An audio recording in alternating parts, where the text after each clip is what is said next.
Kamata te tapoki ngā tātou ki mua te tua. Nā Iesu, pēnā mai nātu te tō mai nanga ki mua o tino. Mea ki la vea mai ne tino o tō ngārpena lei. Ke miki atu e i lātou ki o tō tamana te lai te nani. Te whai tō taro. Te tua o te langi, o te rau langi. O te tu koe te la, ne ona koe mai te kamatanga, nei ai ka pēnā whoki o lātu i te senga te mai. O te tu koe te la, whonu koe te rofa tau anoa. O te rofa te nei, o mwhai e nei mātou, o te maongina nei mātou, o te astapu ngari te nei, whapopokina whoki aso mtu o langa, nei koe te e nā whoki a te mārosi, whai e nei mātou, o whare mai. O wātu ki o mua tūtau tauranga whakawhitai. E tusai ko mea lei, mo mea siri ko lā ko tina whai ne koe mō mātou. Te tua tamana, mātou e talo. Ia koe, ua e manakungina nei mātou, o tau soswani, ua lai tō ngang. Te mea ke unga mai, a ke pēnā mafuta whatasi mātou, te whainga ta poki ngā tēnei. E takitaki nei a tō loto mō tō mawhawhau. Te mea ki mawhaine mātou olo atu, ki a koe i te nganga tonu mo te whakamaon. A ke pēnā whaua o viki a koe nei te o atu i te senga. I tō no Iesu, tēnei ko tawa koe. Amen. Vi tiene tātou te alofa te tua ki pese, ko whātaka mai ka whai pese, i kinga te tua.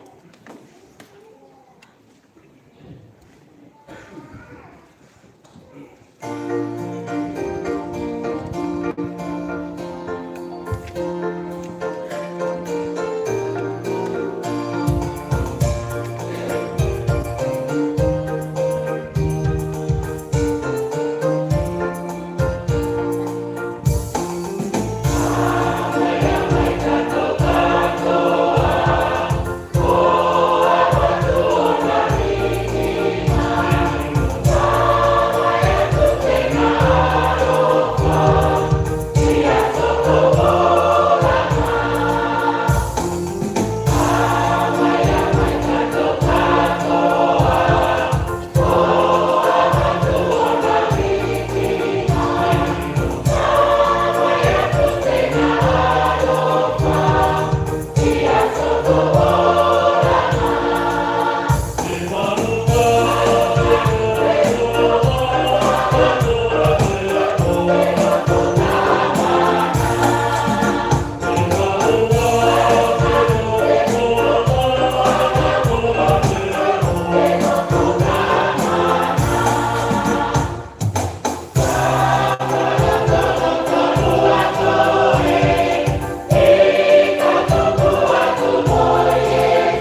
whaitau mo te natap. Sua, mo le nono hiwa kustapu, mai te ngai no fou. Tusia de apostolo ko Petelu, mo mua Petelu, te na matau pue wha, e kulau pepa e tolu selau tolu iwa, kulau pepa, mo mua Petelu, te matau pue wha, a te whaitau whakasi tātou, mai te whaiupu e whitu, whanangata mai te whaiupu e sekutasi. Mo mua Petelu, te matau pue wha, whaitau whakasi mai te whaiupu e whitu, whanangata mai te whaiupu e sekutasi. A whaipo maua, pamamore te whaitau whakasi.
Ia pasele te ingoa te riki ko Yesu Keriso.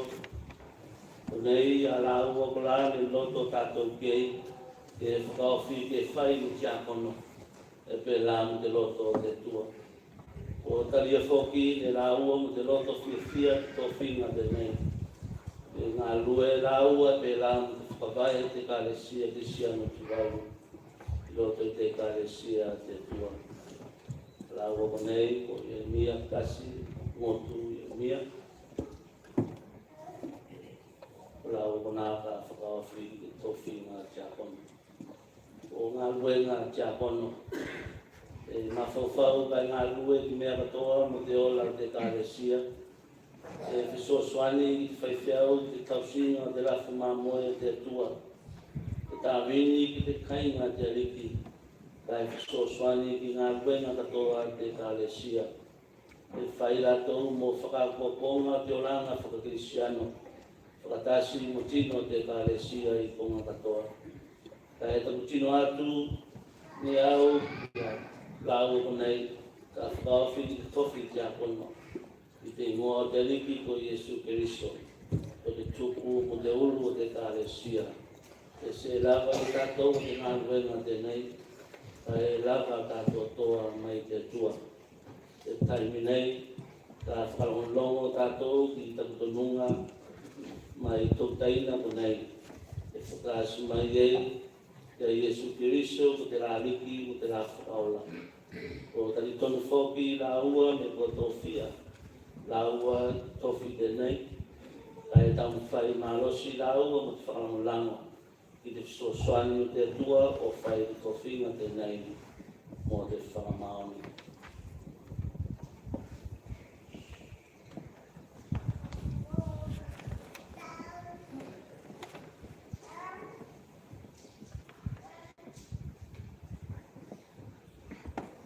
Mutu, tari tonu koe, me kotofia koe, me te atua tofinga tapu tenei. Taku mai ne koe, Yesu Keristo, koto whakaola mo tō wali. Tari tonu whoki koe, ki a kokonga, te whakatuana ki ngā whakakristian. Kai whai mai sau whiangaina, me ka sara ne koe, ke tasi tino katoa mo te manuia te kāresia tenei. Kai tu mau koe, ki a kokonga. Kai whakamaoni ki tā pokinga katoa te kāresia, mo te whai tō tōwhinga, mo te whakamaoni. Mia, tari tonu koe, me kotofia koe, ne te atua tōwhinga tapu tenei. Taku mai ne koe, a Yesu Keristo, koto whakaola mo tō wali. Tari tonu whoki koe, ki a kokonga, te whakatuana ki ngā whakakirisiana. Kai whai mai sau whiangainga, me ka sala ne koe, te tasi e tino katoa, mo te manuia o te kāresia tenei. Kai tu mau koe, ki a kokonga, kai whakamaoni ki tā pokinga katoa te kāresia. Mo te whai tōwhinga, mo te whakamaoni. Maularo tātou mo tō tāusanga, kai tō tāua. E tuara mo tō tamana alofa. Lāne tōwhine koe, whai whiau mo tia kono, ke leo leo, kai takitaki i tau lafu mā moe, mo te lei o tau e kāresia. Ko whakawhai atu nei mātou ki a koe. Me ko tine kukumai nei koe, ke mātou alau konei. Mōni mau kai ngā lue mō koe, ke iai e tō nganga i raua. Ko atu ki raua me alofa e tusa pia maua ni raua o la tō whinga. Ko atu ki raua tō alofa tau anoa, ke whakamaoni i la ngā wena. Maua ni raua te koto te whakatongunga, e pe la motina ko la maua ni la tō te loto ke iso. Ke whakalasi te lailoa te munatonu, te rai a Yesu. Ke talia la ua ne koe, e pe la o te rao whatu mo koe, mo te whakalasinga o te talandei. Kai ke ola tau e kāresia i la ngā wena. Maua ne laua te whawariki, te malu, te se mawhai māsei, mā ko mai te leo leo mā moe siri. Ona ko Yesu Keristo te mutawariki. Amen. O kalangatu kalwalo maluto kāresia, tau tutu tātou tū.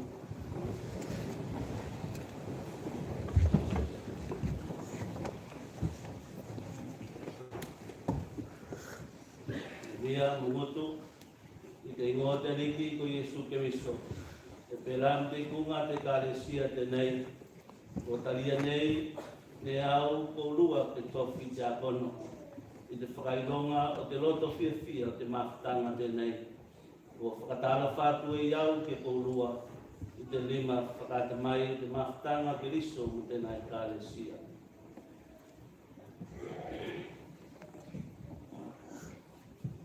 O te atua i o ia te marosi katoa, o te tamana e tuku atu ne ia ke kourua te nalofa tau anoa. O te mea, o lua tō whinga ke whaine kourua mo te whakamau. Amen.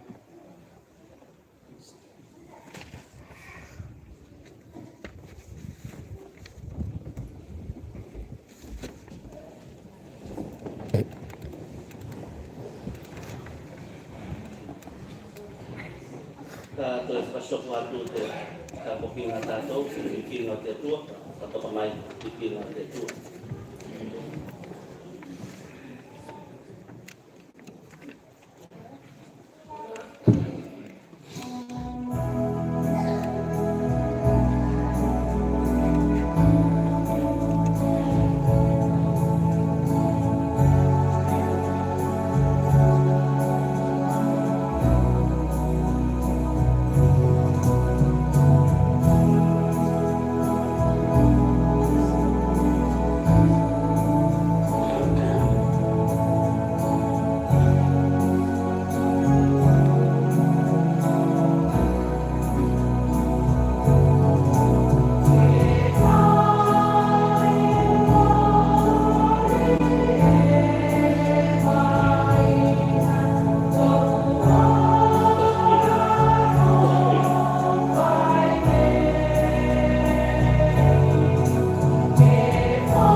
te tua tonto tamana katalang ko te tua ko te tonta stapu te tua te tamana te tama mo te ngamata ko te tua ko te la le fai te ne ko e me to ki to poto to malos mo to wilo te tua foko te la no foko e so se ko e se foki se me funa mai ga ko e lo ne ko e la ve foki ne ko e me to dan mai se ko me ko la yo to loto ta ko tas ko te tua foko te la fata no ne ko e to fa mo mo ki te me te la tu sa no to fina ko te tua ko te la fono ko e te lofa ta e ana le foki ko e ana ko ni fai e se no fai tu chaki ma to ne ko e te riki una koe ko te tua te la e siri to walofa na o mo mato ko te tua ko te la e sala mai fai loa te tangata te mea ke maua se maftanga le o ia mo koe te tua ko mai foke loa te na o fai mai mato o watu ki a koe mo tau tauranga whakaftai te nei o watu foke ne mato o vikinga tusa ko te mea loto koe ki te tua mana matou e whakawhitai mo au whamuianga ke umtou langa. Te ola mo te malosi e maua whailoa ne matou i aso tangitas. Au wā o tūlanga o maluenga kalangangina o matou ne koe te riki. Te tu mau o te whai ne matou o whakatino ne matou te mea te lai loto fia koe kei. E sana vikia e koe te tua. Te tua te mana matou e whakawhitai. Wa tali tonu foki matou me o ke foki a tūlanga whaingatanga mo whainga te o langa tene. Kai whakawhitai whaeloa matou mo tō walofa tau wanoa te lai lapa lei loa mo matou te tō. Me tau mana siga ki foki o tō waiwaina. Te tua te mana whakawhitai matou tūlanga tō tausinga, tau kuikuinga ki o tō ola. Mai tūlanga o masaki whamatapu e o komai ki mātou te o langa tēnei. Tēne ki tēne tonu whaeloa mātou i a koe ko te tua te la te alofa. Tai e kui whoki ne koe mātou mai tūlanga whaingata, se ngata i tūlanga te whoitino. Tai mai se whoki e tūlanga whaatenganga o mātou. Te tua mātou e whakawhitai ui whoki ka whai kōko mai e tūlanga o nā.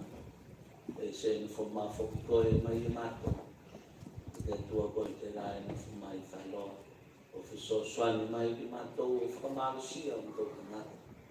Te mea ke tū mau te whakamākoloa mātou te nama whakatenganga te riki. Me ui e loa e kōko ngāti whotini. Tai whia whailoa tō ngāngo tā wini ki a koe te tua ni tō kamana. E whakawhitai atu i mātou ko ngā luenga ko nā tō ngāna tapu. E mea te maua whailoa nei mātou o te mālosi. E nā, te whai e i o wikina i ngā luenga nei whai o mātou. Te tua te mana mātou e whakawhitai.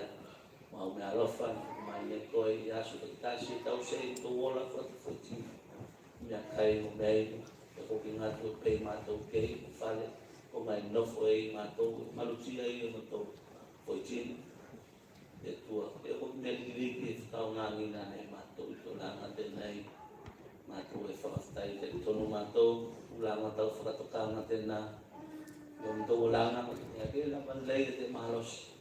E mawhai ne mātou whakatino o mtou ngā ruenga. Lei e rikia i koe te tua.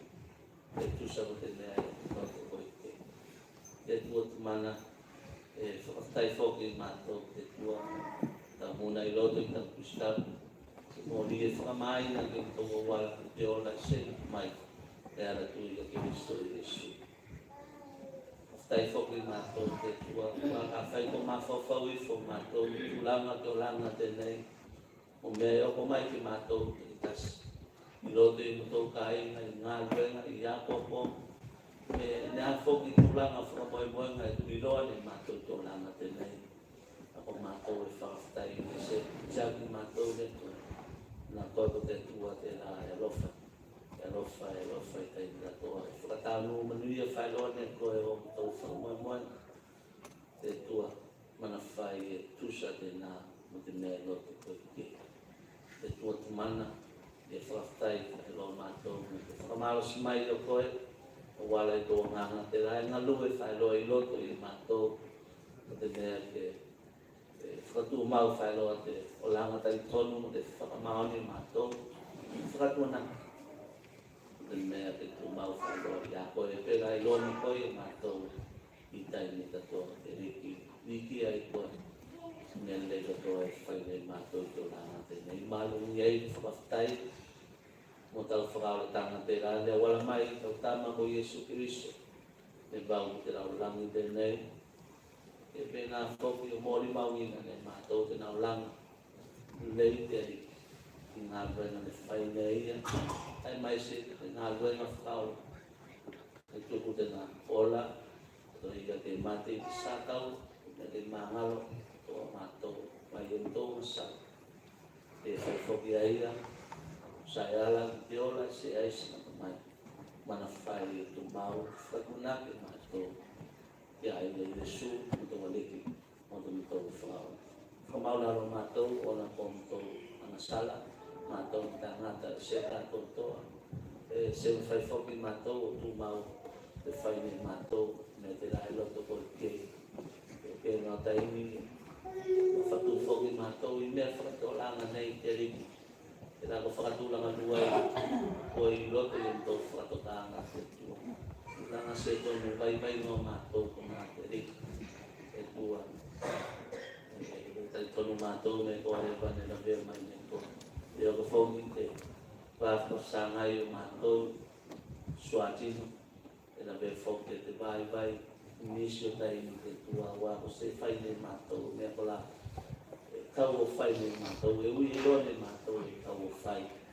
tako se whai ona ko te manatu e whai loa mātou e mātou e loa a o puri mangalo e mātou a lātou ko la e ola whakatasi mātou mai se ko lātou e manaku nina tau so swani ke o langa tēne e tua tamana se mea e se la pia ne koe e la pia katoa ne koe tōtonga o mātou taki potasi e o koki a wala ke via ne mātou me kilo kei tō mata puke kei tō rin e tua mai se ko mea rinike ma whawhau mātou kei o mea ko lai la ngona i whai tō tangata taki potasi e reiki tai tono mātou me se e lo se mea nani e lo katoa ne koe a tūlanga tō tōnga mātou taki potasi mai se tūlanga se tono mātou i o mua Kura la ko whamaulalo mātou a koe te tula te nei e nā mulu whakamane koe o tō sena katoa o tō sa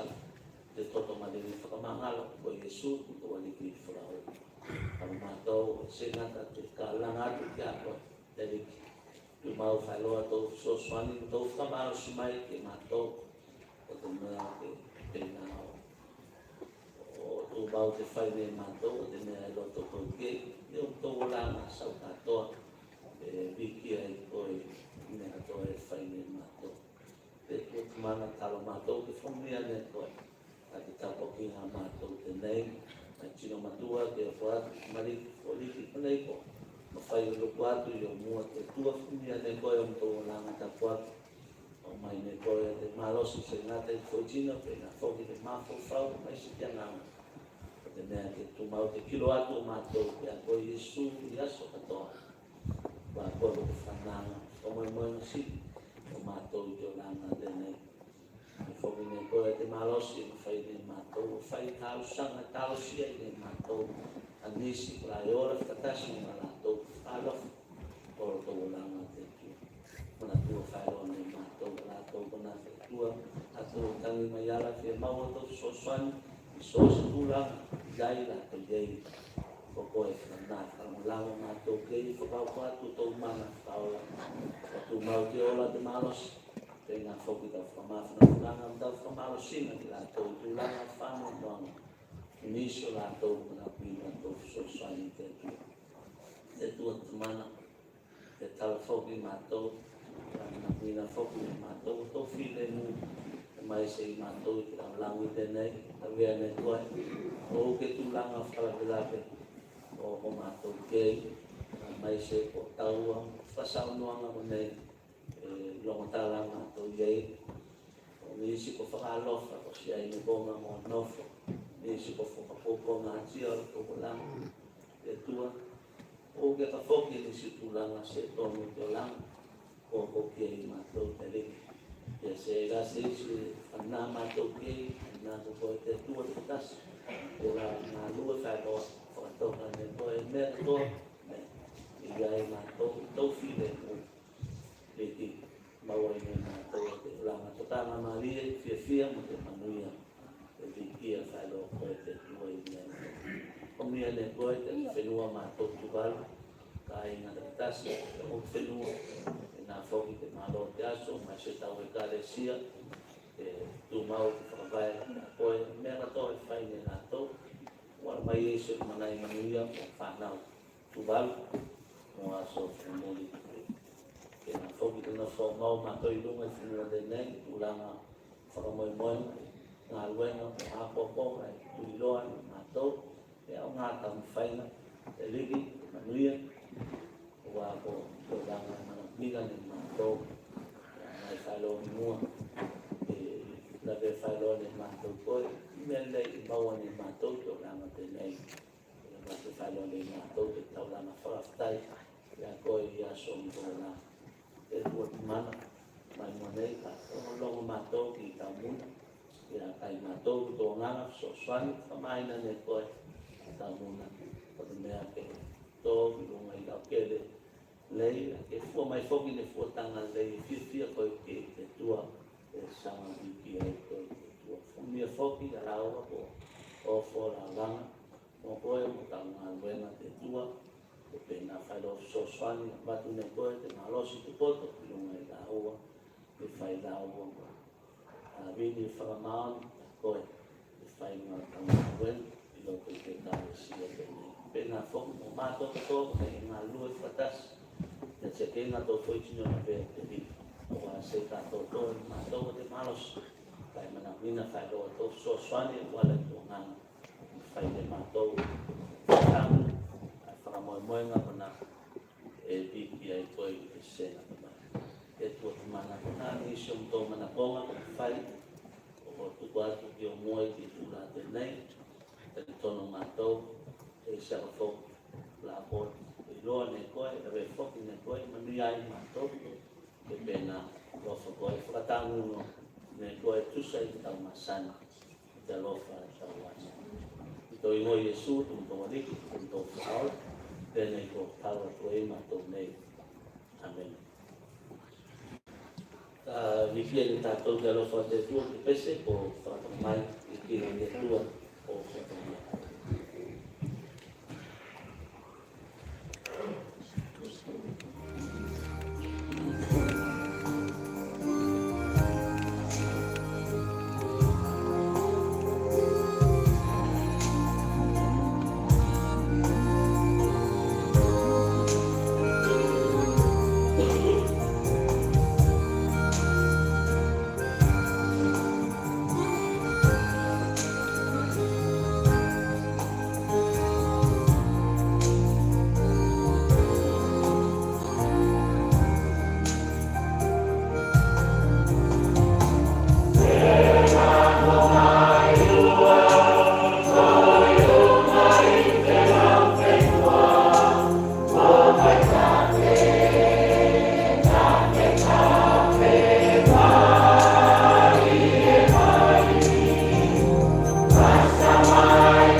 te launga te ingoa te tua te tolkastapu te tua te tamana te tama mo te angata. Maua te matua te launga mai tusi te lane whaitaunina o mua petelu ta peka fitu ki te sputasi. Ako filifili ne au vaenga te whaitau e sifuri maretasi. Te lae whaipe nei. So se tino e tāwini atu. E tau moia tāwini atu i te malos. Ne tuku atu ne te atua ki aia. Te mea ke wikia te atua. Mea katoa e ala tūru i a Keriso Yesu. Te manatu siri o te launga. E whakao ngā tau te malos. Ne tuku atu ne te atua mo whai ona wikinga. Make good use of God's given strength for His glory. We all know that Christ is coming again. Therefore, we need to get ready to meet Him when He does. And to be prepared involves a growing love of God and others. We should pray regularly and reach out to those in need. We should invest our time, talents, and our abilities to make a difference in people's lives. In doing so, we make good use of God's given strength for His glory. So don't waste your life. Start now. Start building God's kingdom here on earth. While we still have the opportunity to do so, we should use God's given strength to save Him and others around us for His glory. Te muna ko whai mo matua. Se tasi o vaenga te whakamalosinga te apostolo Yesu Kiristo ko Petero. I tino Cristiano mo e kālesia ko la ko salalau vale vale i Asia poli. E toko uke ko whakapopo ngātia. Ona ko te talitonu o lātou kia Yesu. Kia Petero, ko oti ne vaua ia mai kona. Aia ne pini. Ne pei ki te whare pui pui, uke whoki me whai ngā tāne whakawhia ngai mo ia. O te whoki ni mōri mau me ia o na taina Cristiano, o lāne āwhaina o loto wola. Mo tūlanga whakasawa ne oko ki e kālesia te tu. Ka e reu iei tūlanga whai ngā tāpo nei. E se aisi mea te mawhai nei a toi whakangasuk. A tōna taritonu mo tēnā whakatuana. I tōna aliki te rāne toi tū māna māro. O te pongai tēnei, ne tusi atu ei, tēnā tusi tēnei ki e kālesia ko la ko whakapua ngātia. O bātu te whekau whakamāwhana whana. Whekau whakamāro siloto. Tu mau te whakamoemoe ngā ola mo te whakamāni o lātou e Keristo Yesu. I loto i tēnā whakamāro singa tēnei, e tā aua ke Petelu tēnā ako atu. I tino Cristiano, te o langa e tau o langina ne lātou, i loto i tūlanga o whaingatanga mo whui whaina. Tā sima iei o te o langa kuwhaki. Mo te toka o loto i taimi whaingata. O te mea ki mawhai ne lātou o talo, a wako pili mai te ngatanga o mea katoa. Te taritonunga a Petelu, me ka whai oko mai te aso te nā. Ka mau atu lātou koi tū mau loa te roto wā lofa ki te atua, pe la whoki ki nisitino, i tūlanga ngā koenga lei e whai ne lātou. Ka e mo te muna ko whai mo matua, ko whakaasaka whoki ne Petelu, te tāua o te whakaunga whakalei me alofa te atua. Te rā ko te maros, e tāwini atu ei lātou mo te whakamaoni te atua mo nisitino. Te whakamoemoenga malunga o Petelu, e whakamuamua whailoa ne lātou te o langa whakatau alofa. I loto i roto o langa tāwini tautu. Ka whai oko lātou ki tūlanga tenei, o au ngā e te mālosi me kumai ne te atua e whai ei au na wikinga. Taina Cristiano te kālesia tapu o te atua, te o langa tenei si o langa e fuatu i mea o la e whakamaumau ki e i tō mālosi. Ako te whekau o te aso te nei, whakamalos mai, ke whakau ngā tau te malos, tuku mai ne te atua, whai i ona wikinga. O te na winga, moa whakamau ne tātou te mea alofa te atua, ni tuku mai, te malos. I mea ko la se ai, ne tau au ngā, awa se ai lele se wikinga o te atua, maua mai lele. Te rala ka whai kōchi ni karangangina tātou. E whai mo tāwini a te atua o te nawinga. Se tau mo tātou mo manatu mā kei. Kai i te awa mo te mataku ki te atua. Mo pongai ko la ne ala e karangina tātou ne ia. Ke whai mo ana mea whai ngā ruenga whakamaona. E tonu te malosi e se tu mau. E oko mai taimi te whakawai ona ko ngā ruenga a te whiti.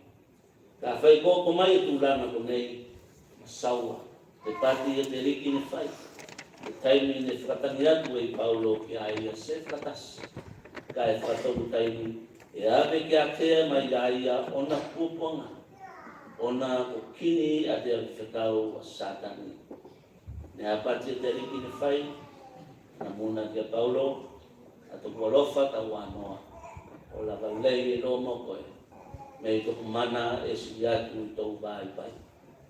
O muna manei ni mauai ne Paulo te roto malos. O whakawhisangai o na puoponga.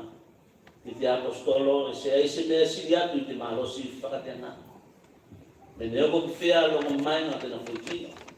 Tai maua whaero nei a Paulo te malosi whakateana. O na ko te sosoani atu o te ariki ki a ia. Whakau ngā tau. Te malosi mo te watu ne te atua mo whai na wiki.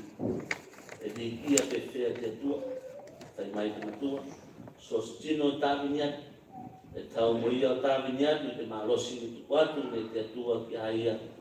Te mea te wikia te atua, mea katoa e alatua ne ke iso Iesu. E alawi se whiu tātou, whai o mea lei, me ka whai tu mau i lo tātou iei. E o mai te taimi tōmu te la, e tau e ne tātou a fuatanga. Mai se loa fuatanga ko la, e maua e i a te ola. Nā Paulo, ka whai se tino, e toki nei a mea ko la e fia ke i whai tino, ko te fua e maua nei a mai ei, ko te mate. Ka ko te tino te la e toki lunga i te nganga, e maua nei a mai te nganga, a te ola e senata mai. Ka ngata te raulanga. Whakau ngā o lo tō malosi o sala mea whakateoranga nei. Te rā ko whakatūranga lua e te atua e o tō ranga. Ko tā ngāta o te rangi, i e moko te kirisiano whakamaoni. E whakau ngā te malosi o tā vini i te riki. Ka e sala koki ki mea whakateranga. Ko rā e riki e te riki ki te sena te mai. A wā me ka whai kōti atu o tō ranga te nei, so se kirisiana. So se kirisiana. E manako ke la ngona nei a muna te pule. Te rako Iesu Keriso e whai pe nei, whakawhitai, o koe loa i te lei. A koe se tāwini lei kai whakamaoni, uru mai raki loto, e fia tasi i tā uru. Kai mai te manatu siri, kau ngā tau te maros, e kuatu ne te tua mo whai o na wikinga. Amen. Ka te wikia ne tātou te alafa te tua, i te pese ko whakatamai i ngā te tua.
tamana katilang ko iku mo te manuia fai ngata poki nga mato langona kailone mato nga lue mai to nga nga soswan kita ko ine ko ta poki nga mato nei ko mawai ne mato at kanga mali to pile mu te kalau mato ke tu mau to atas mai tu mau to soswan mai mato mai te malosi men no fai ne mato fai na buen la di ai ko nei ke kwa tu te se wa me alo fa ko mau ne mato te la te nei la to kwa tu ne mato ya ko te tua ta na buen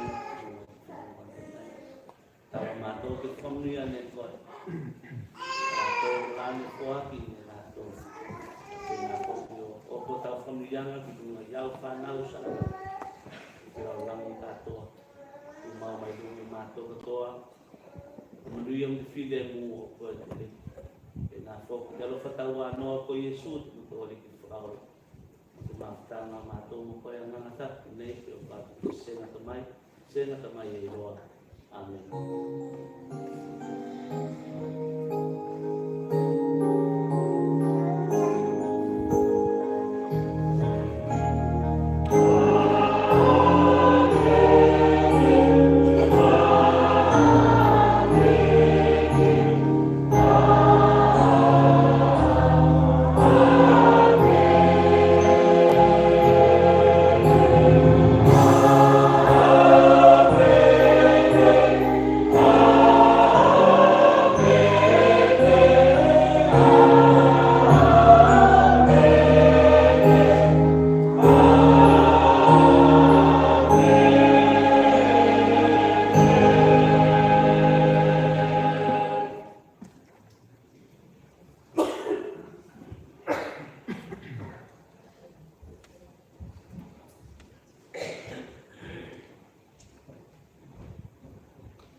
de sauni ngatapu de kai nga deriki dai na pangasere deriki pakalongo ki muna bulane fai mai to waliki kita to ke ola tu jaya mai gya ko to kala kita ke maka to among me ka ba tu ne au ke ko to de malolong siala to kala ti kai da ke nu jami ton me ma kona la to au to de flower de ola de china ba gya ko se to e kai Kalau Cina fogi tali tonu kia ko se to e pia iu.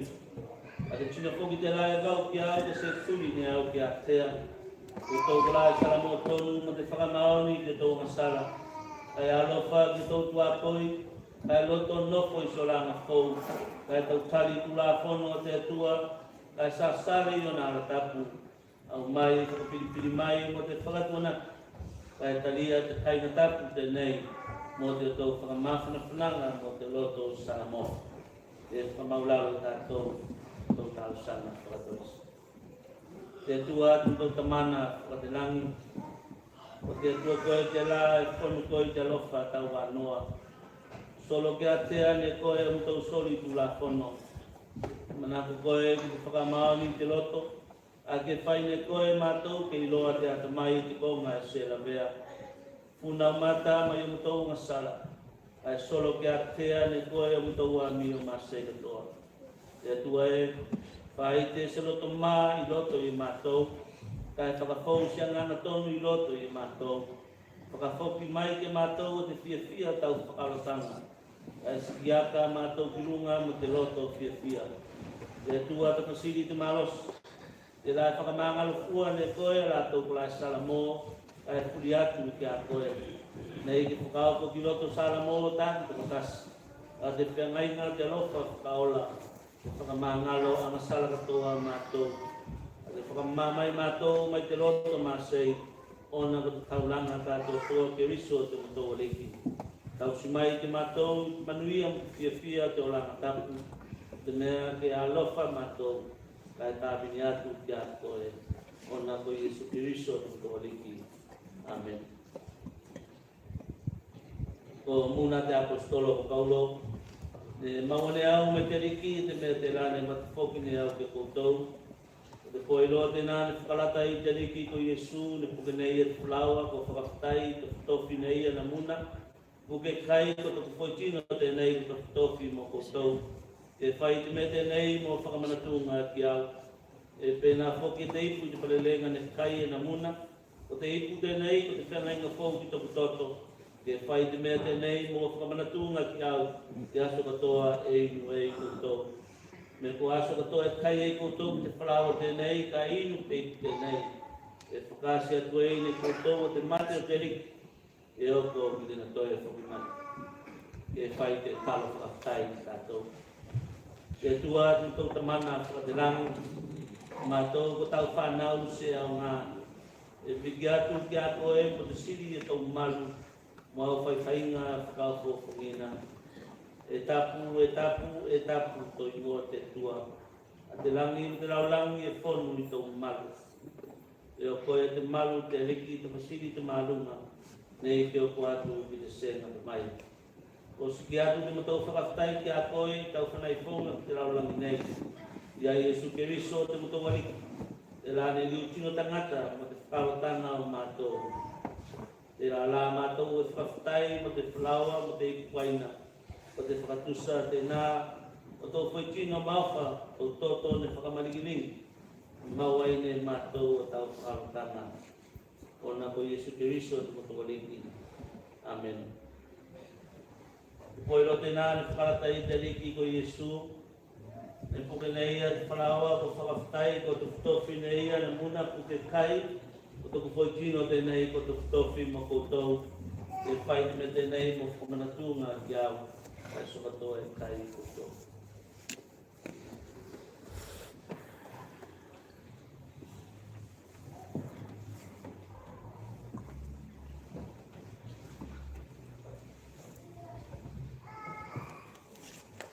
Mora ka whai ki maua te whalawa, ni pina toki e te ipu, e tāwhi te tari o whatasu me tātou.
te whatusa te nei o te whaitino te ariki, mai ki kai tātou ke, e whai te na whamanatunga, e taria whatasi me tātou.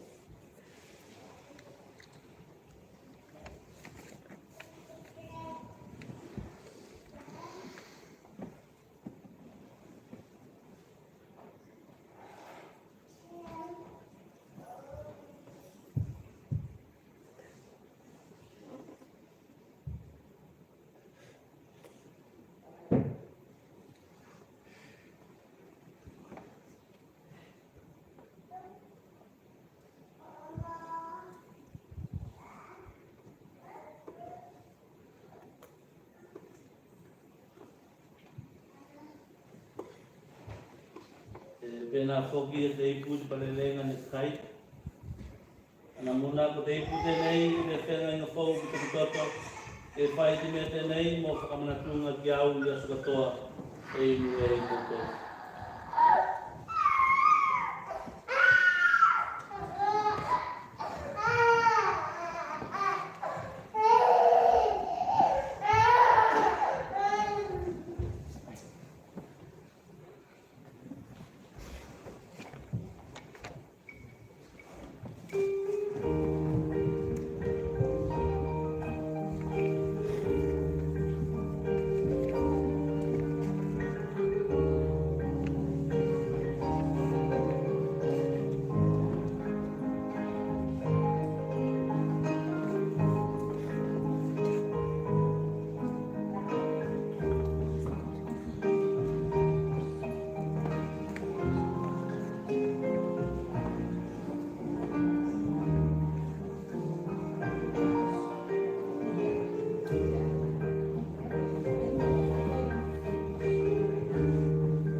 Te ipu te nei, ko te whenga inga whau ki te toto ki riso, te rāne whakamarikiringi mo te whakaukenga, e whakamangalo e i anga sala, e taria whakatasi ne tātou.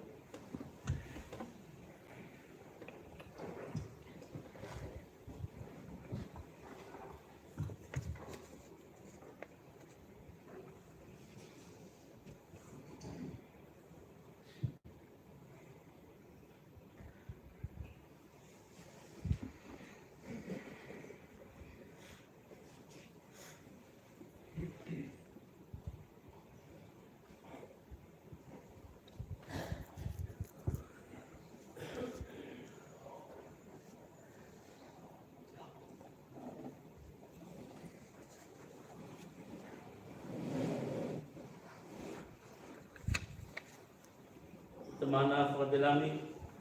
E watu ni mātou ki a koe whakatai mo te kāwainga.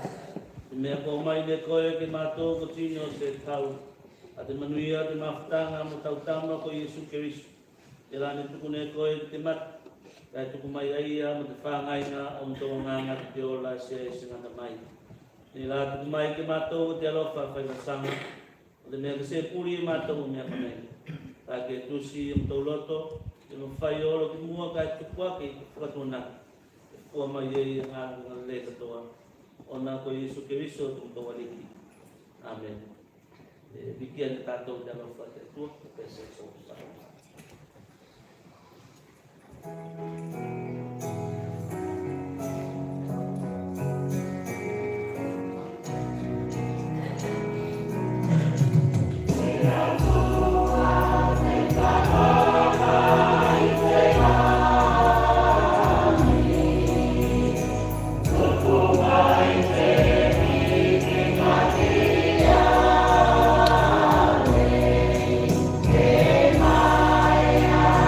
Tamale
kono tuan na te tai mo si sta te nei kuia se tua i na wan o sa kala ta ta to ta o te manuia te tua te la siri me ka to e ma ko fau ta to ke ke tau si to loto mo ko ma ko fau te poto mo te alofa te tua te na tama ko Yesu Kristo te to wali mo te whamuianga te tua e o ia te malosi katoa. Ko te tamana, ko te tama mo te angana tapu. E ia koutou kai mau takitaki e koutou i aso katoa. Amen.